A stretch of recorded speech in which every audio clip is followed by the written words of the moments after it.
Maraming taon matapos ang malagim na pagkamatay ni Haring Nora. Kahit na nagretiro na siya, hinanap pa rin siya ni Andreas para magtanong.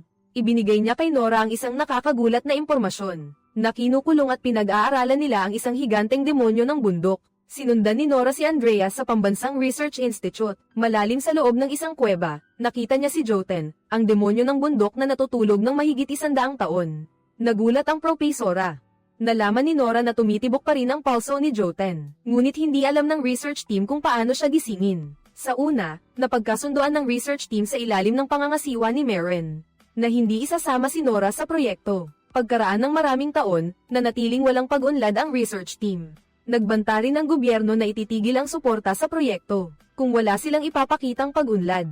Dahil wala ng pagpipilian, napilitan si Andreas na imbitahan si Nora para baguhin ang sitwasyon. Dahil alam niyang hindi madaling pumayag ang propesora, dinala siya ni Andreas sa isang aklatan, kung saan naroon ang lahat ng pinakamahalagang dokumento tungkol sa mga demonyo ng bundok, at ang pinakamahalaga ay ang kalahati ng utos ni Saint Olaf, na isinulat niya bago siya bumagsak sa huling labanan. Kahit hindi kumpleto, nahulaan pa rin ni Nora ang layunin ng utos na gusto ni Olaf na paalisin ang mga halimaw sa bundok mula sa lupain ng Norway. Tulad ng lumang alamat na ikinwento ng ama ni Nora, na pagkatapos umakyat sa trono si Olaf, inatasan siya ng simbahan na ipalaganap ang Kristyanismo sa buong bansa. Ang bagong pananampalataya ay hindi naglalaman ng mga sinaunang nilalang ng mundo. Kaya, itinaboy ni Olaf ang mga halimaw sa bundok palabas ng kanilang mga lungga, upang gawing bato ng sikat ng araw, na may espada at Biblia sa kamay.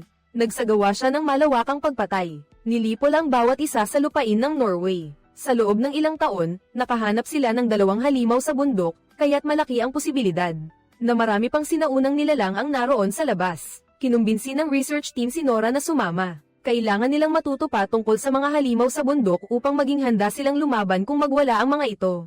Bago magpas siya, palihim na lumapit si Nora kay Jotun. Hinawakan niya ang magaspang na bato at nagsimulang hamyunin ng isang lullaby. Ang lumang lullaby ng kanyang ina ay biglang nagkatotoo. Ang halimaw sa bundok ay nagising at tumingin kay Nora, ngunit sa kasamaang palad, napagtanto ni Jotun na siya ay nakakadena at nagsimulang magpumiglas. Nang makita ito, inactivate ng pinuno ng research department ang sistema ng UV ray, ngunit nang pindutin niya ang button, natapon ang kape sa tabi niya, na nagdulot ng pagbagsak ng buong sistema. Ngayon, ito ay maganda, si Jotun ay talagang nagalit. Sinira niya ang mga kadena at hindi sinasadyang itinapon ang elevator, na nagdadala kay Nora pababa. Sa kabutihang palad, ligtas pa rin ang propesor. Dahil dito, natakot ang mga estudyante at tumakbo palabas. Ang ilan ay nanatiling nakatayo sa sobrang takot, at ang kanilang kapalaran ay mapunta sa ilalim ng higanteng paani. Jotun matapos umalis ang halimaw sa Research Institute, agad na ipinatawag ang militar. Muling nagkita ang grupo ni Nora at si Kapitan Christopher, na ngayon ay dapat nang tawaging Major. Dinala ni Christopher ang grupo sa meeting room ng gobyerno. Doon, nagtalo sina Nora at Maren. Magkasalungat ang kanilang pananaw tungkol sa halimaw. Ang isang panig ay naniniwala na ang mga ito ay mga nilalang, na may damdamin, may pag-iisip at karapat dapat igalang, habang ang isa naman ay tinitingnan lang ang mga halimaw sa bundok bilang banta, isang bagay na maaaring kontrolin at pag-aralan. Sa puntong ito, dumating ang bagong punong ministro. Siya at ang mga matataas na opisyal ay nagdaos ng isang emergency meeting kasama ang research team.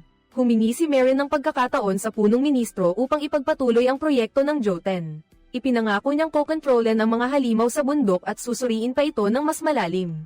Nang marinig ito, agad na pinutol ni Nora ang propesora at iginiit na walang makakakontrol sa kapangyarihan ng kalikasan. At ang ginagawa nila ay lubos na mali. Ayaw nang makipagtalo ng punong ministro, kaya inutusan niyang sirain agad ang Jotun.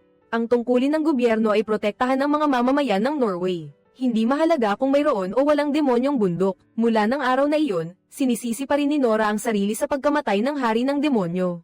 Nang makita siyang nagpapahirap sa sarili, hindi natiis ni Andreas at lumapit upang aliwin siya. Sinabi niyang kung walang pagkakamali, walang pag-unlad. Ang mahalaga ay kung patuloy silang lalaban. Matapos marinig ang mga salitang ito, tila nagliwanag si Nora. Tumakbo siya kay Christopher at kinumbinsi siyang payagan siyang sumama sa Jotun suppression team. Sa simula, tumanggi si Christopher dahil ayaw niyang mapahamak si Nora. Hindi niya maaaring ulitin ang pagkakamali 3 taon na ang nakalipas. Ngunit kinumbinsi siya ni Nora na ang mga bundok na demonyo ang buong buhay niya. Kahit mamatay siya, magiging masaya pa rin siya. Ngumiti si Christopher, at ipinakilala kay Nora ang bagong laruan ng sandatahang lakas. Ang helicopter na panghunting ng demonyo ay inihahalin tulad ng mga siyentipiko sa isang artipisyal na araw. Ginagamit ito para manghuli at pumatay ng mga demonyo sa bundok. Ang dalawang pakpak ng helicopter ay nilagyan ng ultraviolet lights, na sapat ang lakas para masugatan ang mga demonyo sa bundok. Samantala, si Jotun ay papalapit sa mga lugar na maraming tao. Ang demonyong ito ay kumilos ng napakalupit, kabaligtaran ng hari ng mga demonyo. Hindi lang sinisira ni Jotun ang mga istruktura. Kinukuha rin niya ang mga tao at nilulunok ng buo. Nang masaksihan ang malupit na gawin na iyon, nagkaisa si Christopher at ang kanyang mga kasamahan upang lumaban. Pinadaanan ng dalawang helicopter ang katawan ni Jotun ng ilang segundo. Nang makita ang panlabas na bahagi ng katawan ni Jotun na nasunog, labis na natuwa ang buong koponan. Lumipad pa sila malapit sa halimaw ng bundok muli. Hindi pinansin ang paalala ni Nora at syempre, hindi madaling apihin si Jotun. Binasag nito ang poste ng kuryente at buong lakas na inihagis ang cable patungo sa buntot ng helicopter. Umikot-ikot ang helicopter ng kasamahan ni Christopher at pagkatapos ay tumama ang buntot nito sa ultraviolet wing. Bilang resulta, nawalan ito ng kontrol at walang magawa ang kasamahan na tumingin kay Christopher. Isang karangalan na makasama ang commander habang bumabagsak ang helicopter ng kasamahan. Galit na galit si Christopher at bumalik siya para harapin si Jotun. Ngunit nasira ang isang ultraviolet wing. Ang pag-atake sa kanya ngayon ay maglalagay sa lahat sa panganib. Kaya, walang magawa si Christopher kundi panoorin si Jotun na umalis. Pagkatapos ng pagkatalo na ito, hiniling ni Andreas na sana ay makipag-usap sila kay Jotun, para kumbinsihin siyang itigil ang digmaan. Akala niya ay biro lang ito ni Andreas, ngunit hindi. May kilala si Nora na kayang gawin iyon. Dinala niya ang grupo sa Dover Mountains kung saan nila natagpuan ang Demon King. Sa kailaliman ng kabundukan ay may malaking hukay, na ginawa ng sinaunang lipunan para bitagin ang hari ng mga demonyo. Dinukot nila ang kanyang anak at inakit siya sa isang nakamamatay na bitag. Ngunit sa paanuman, nakaligtas ang hari ng mga demonyo at nakatakas. Sa loob ng maraming taon, patuloy na hinahanap ni Nora ang kanyang anak, dahil walang nakitang labi nito, gamit ang mga piraso ng bato mula sa hari ng mga demonyo. Paulit-ulit na pinukpok ni Nora ang kuweba sa isang ritmo. Pagkalipas ng ilang segundo, lumitaw na nga ito. Lumapit si Nora at ipinatong ang kanyang kamay sa katawan ng demonyo ng bundok. Kinantahan niya ito ng uyayi ng kanyang ina at matagumpay na nakausap ito. Namangha ang buong grupo sa nakitang himala. Umiyak pa si Maren at nagtanong kay Nora kung paano niya nagawa iyon. Maraming beses nang napunta si Nora rito. Ngunit nang maramdaman ng prinsipe ng demonyo na ligtas siya, saka lang siya nagpakita. Marami na rin silang panahong magkasama. Kaya naging kaibigan niya si Nora nang hindi niya alam kung paano. Sinunod lang niya ang tibok ng kanyang puso, at nakipag-usap nga siya sa demonyo ng bundok.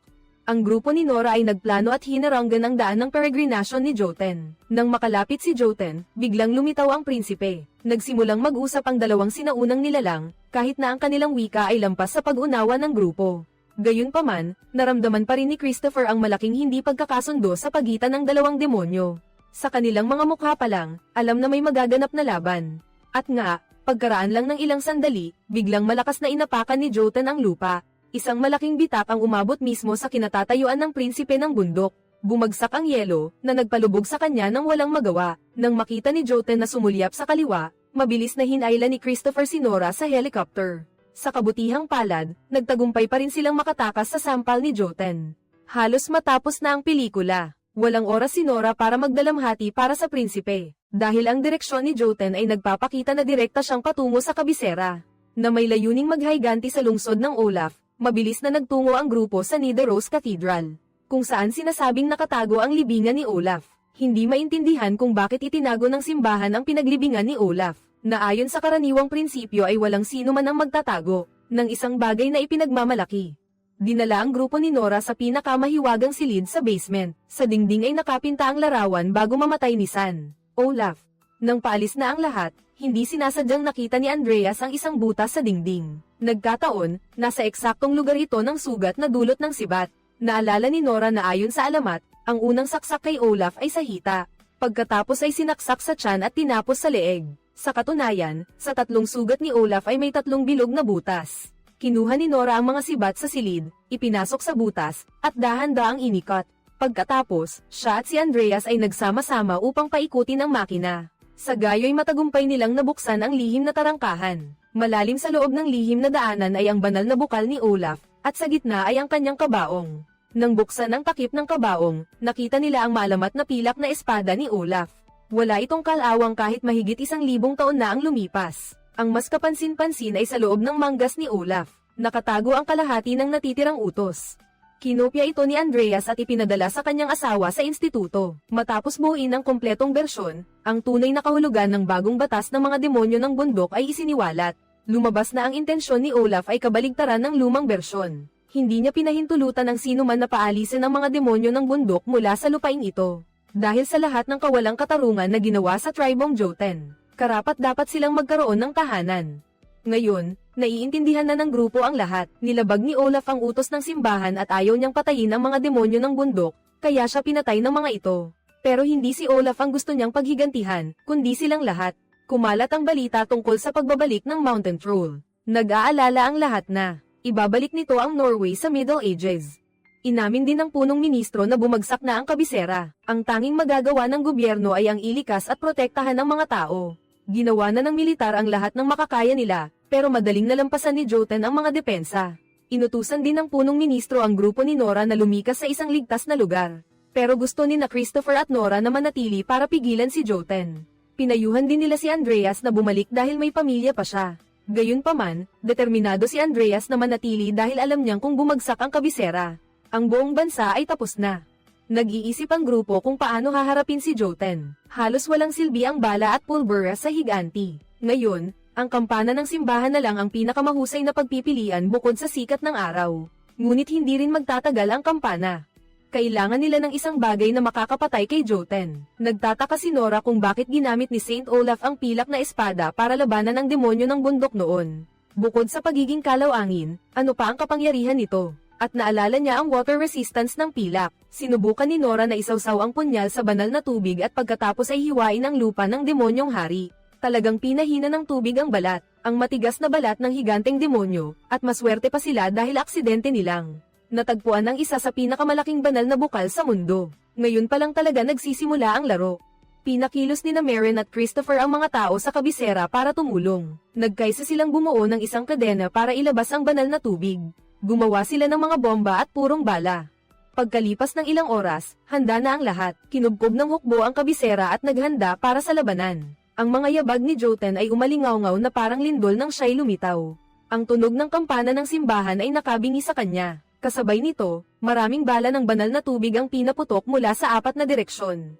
Talagang epektibo ang paraang ito. Ang pinsalang dulot ng pagsabog ay nagtulak kay Jotun paatras. Ngunit sa paanuman, kalmado pa rin si Jotun na kumuha ng isang puno.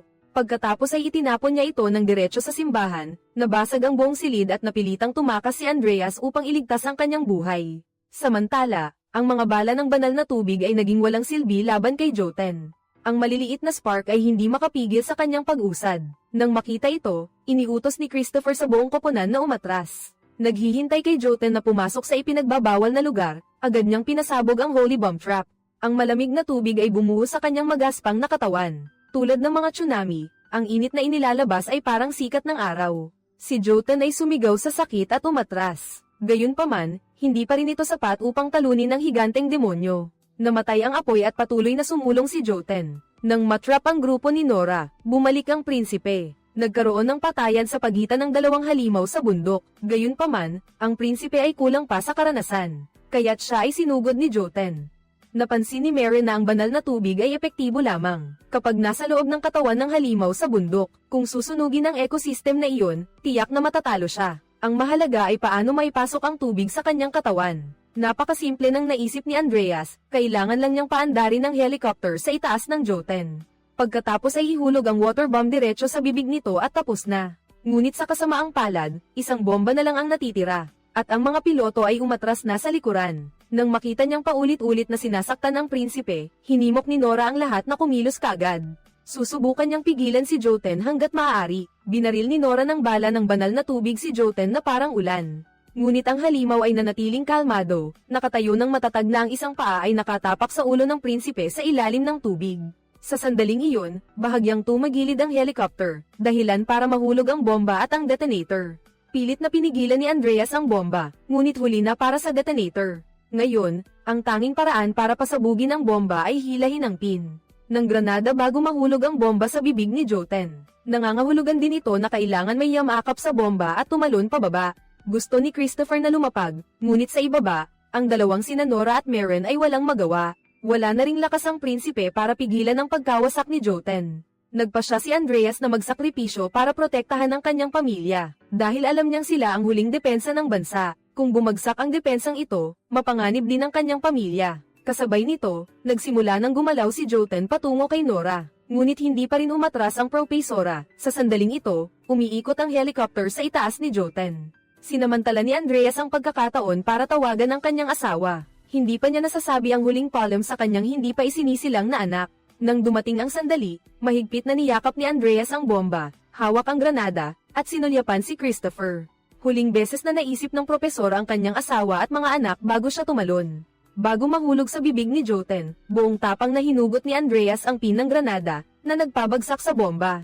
Ang banal na tubig na damaloy sa katawan ni Joten ay sumire sa ecosystem sa loob ng higanteng iyon. Ang mga piraso ng bato at lupa ay nagkalat at nahulog sa lupa. Sinamantala rin ng prinsipe ang pagkakataong ito upang durugin ang puso ni Joten. Ang huling banta ay nawala na, ngunit nanatili pa rin ang pagkawala. Lumipas ang panahon, at bumalik sa normal ang buhay ng lahat. Ipinanganak na rin ang anak ni Andreas. Ang grupo ng mga propesor ay nagtipon sa isang maliit na bahay, masaya, at nagtatawanan na parang isang pamilya. Patuloy pa rin binabasa ni Nora ang libro ni Andreas. Sinasalo ang bawat salita na iniwan mo sa mga susunod na henerasyon. Higit sa lahat, mayroon ng tahanan ng prinsipe. Mabubuhay siya ng payapa nang hindi natatakot sa mga tao.